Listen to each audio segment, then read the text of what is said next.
Di tahun pertama pernikahan saya sudah berjuang promil mandiri, promil ke dokter, terus juga sampai ke tukang urut juga, terus minum jamu-jamuan, udah berbagai cara saya coba. Terus akhirnya di tahun kedua dan ketiga itu saya lebih ke berpasrah diri saja. Saya menikmati waktu saya bersama suami saya.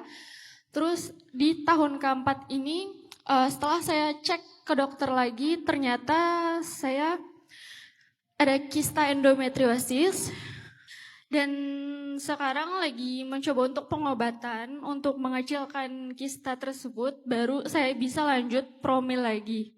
Suami saya Masya Allah baik banget, dia menerima saya, dia sabar, dia nggak pernah mengeluh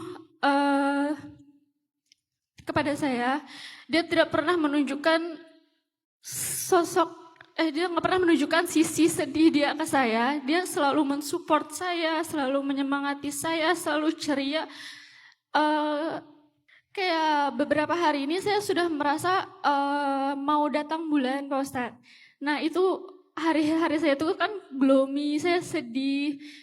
Tapi suami saya selalu mensupport saya, selalu kayak sebenarnya saya juga pengen seperti suami saya, Pak Ustadz. Suami saya tuh benar-benar menerima takdirnya, benar-benar menyerahkan takdirnya kepada Allah. Dia benar-benar, dia juga membantu saya untuk lebih dekat lagi kepada Allah juga, Pak Ustadz. Pertanyaan saya, cara agar saya lebih kuat lagi supaya saya juga tidak menjadi beban bagi suami saya. Gimana Pak Ustadz? Buat teman-teman semua, saya minta doanya semoga saya cepat sembuh dan bisa memiliki anak. Amin. Amin. Terima kasih Pak Ustadz. Perasaan bersalah dan berdosa ini sebetulnya baik, tapi dia tidak mengubah banyak hal.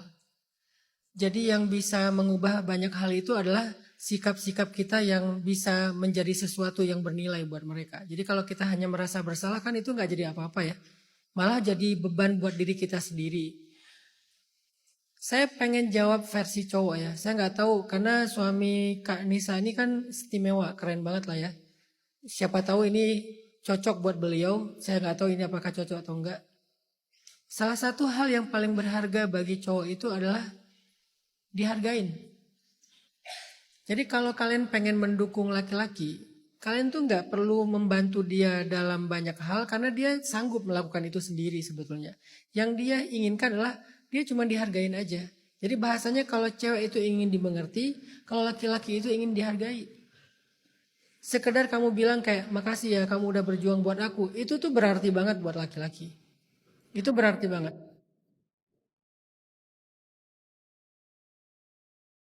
Jadi ketika dia pulang ke rumah, kalian istri mengatakan kamu itu adalah pahlawan buat keluarga, itu dia langsung keluar lagi, langsung kerja lagi dia tuh. Bisa 2 bulan gak pulang tuh, saking semangat dan kuat gitu kan. Sebetulnya itu tuh hal kecil, tapi berarti buat laki-laki. Jadi kalau misalnya Kak Anissa ngerasa pengen support suami, pengen gak jadi sesuatu yang cuman beban doang, atau malah merasa kayak kasihan dia terlalu baik, ya udah hargai dia, hargai kebaikan dia dengan kata-kata dan itu udah lebih dari cukup kok buat dia. Kalau Kak Anissa udah melakukan itu sekarang selama ini, berarti nggak apa-apa, berarti dia udah nggak ada masalah. Insya Allah dia udah nyaman dengan sikap Kak Anissa, sehingga Kak Anissa coba sadari bahwa Kak Anissa itu bukan beban, Kak Anissa itu bukan masalah buat dia, karena bagi suami yang tulus seperti itu, mendukung istri itu justru kebahagiaan buat dia. Bukan beban. Tinggal dihargain, tinggal dibesarkan hatinya. Insya Allah dengan kayak gitu aja udah lebih dari cukup buat suaminya.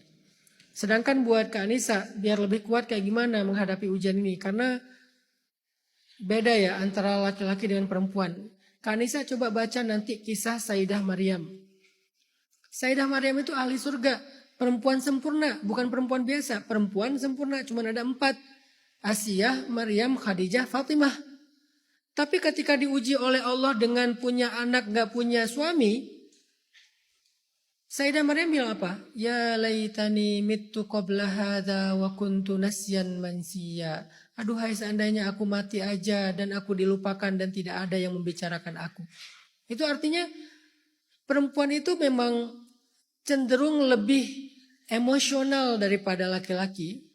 Sehingga wajar kalau dengan emosional itu dia ngerasa kayak lebih overthinking, lebih over worried, lebih merasa kayak jadi kayak nggak nyaman. Itu wajar sekali. Makanya ketika Maryam bilang kayak gitu, Allah mengutus malaikat Jibril untuk menenangkan Maryam. Fanadaha min tahtiha alla tahzani. Datanglah malaikat Jibril mendatangi Maryam dan mengatakan, la tahzani Maryam, jangan berkecil hati Maryam, jangan sedih Maryam gitu. Bagaimana kalau kita nggak bisa ketemu dengan malaikat? Kan kita bukan Maryam. Ya udah, baca ayat-ayat Allah, terutama kisah Sayyidah Maryam. Itu insya Allah akan jadi sebuah penguat buat Kak Anissa dan semua perempuan, bahwa Allah tuh nggak pernah ninggalin kalian. Nanti balikin lagi ke cerita tadi. Allahu a'lam, qaddarallah, fa inna ma'al usri yusra.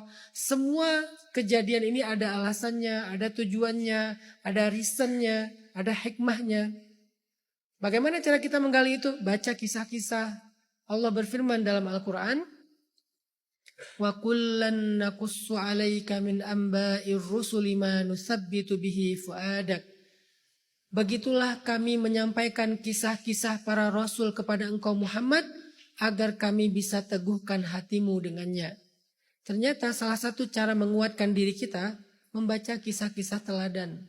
Kisah Maryam, kisah Khawlah bintu Sa'labah di surat Al-Mujadilah, kisah yang ada di dalam hadis, kisah dalam cerita-cerita teladan, kisah Asiyah, kisah Khadijah, kisah Fatimah, kisah Aisyah. Kisah-kisah itu semuanya menguatkan hati. Jadi coba pertama, hargai suami karena itu udah lebih dari cukup. Kedua, baca kisah-kisah yang ada di dalam Al-Quran dan hadis karena itu meneguhkan hati seseorang. Jangankan kita, Rasulullah aja butuh kisah para nabi-nabi sebelum beliau. Padahal beliau pemimpinnya nabi. Tapi kata Allah, dengan kisah-kisah itu Allah teguhkan hati Nabi Muhammad SAW. Dua itu mudah-mudahan bisa menjawab pertanyaan Kak Anissa.